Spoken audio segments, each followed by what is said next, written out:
Or 10 at 10. Your 10 minutes of nonstop news starts with a man in jail tonight for interfering with firefighters who were trying to save his house. I'm having a little bit of hard time calming down. My house is burning down. Certainly understandable to get emotional while watching your house burn, but is that any excuse for getting in the way of the people trying to help? Well, state police say no. That's why they arrested 32-year-old Michael Creech for disorderly conduct and resisting arrest. Firefighters got to Creech's home in the 100 block of Florida Street in Reedland this afternoon. They say a fire started in the utility room.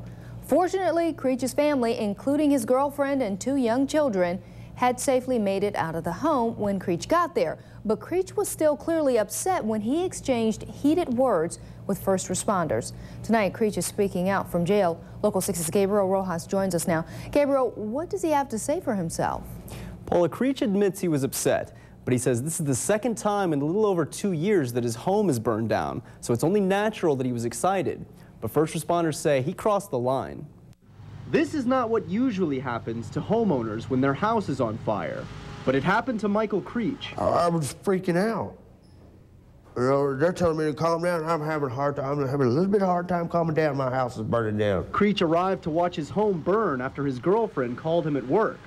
He was relieved to see his 2 young children and other family members safely across the street with firefighters.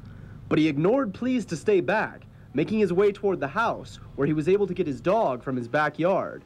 Once the dog was safe, Creech became irritated with what he felt was a slow response by firefighters. It looked like they was taking their sweet time to me. I'm just looking at it. I mean, they're not running, they're walking like nothing, no big deal. But Reedland Farley Assistant Fire Chief Rick Archer says Creech's outbursts only made the situation worse. It wasn't real clear exactly what the problem was. He was pretty excited when I got here, and I just asked that he stay away from my people so we'd be able to do our job. First responders say Creech became belligerent.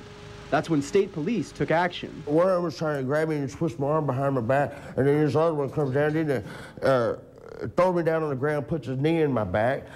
The other one's holding my leg up like this while the other one's yelling, straighten your leg out. How am I supposed to straighten my leg out when the other cop's holding it? You know, you cops do that all the time.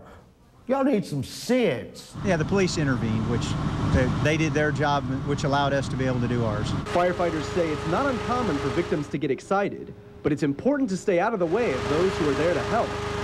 Creech insists his behavior was to be expected. That's what people do in bad situations sometimes. That's part of life. Deal with it. Unfortunately for him, now Creech will have to deal with it, behind bars. The upside of all this is Creech's family and his dog are all okay. The house is intact. The damage was primarily contained to the utility room where the fire started, and the Red Cross is helping the family with any needs they may have. Paula? Good to know they're safe tonight. Firefighters say a lawnmower next to a gas heater, hot water heater, may have sparked that fire. They urge everyone, please don't store gas appliances in your utility room because the vapors can ignite when the pilot light in a water heater goes from a pilot to a standing flame.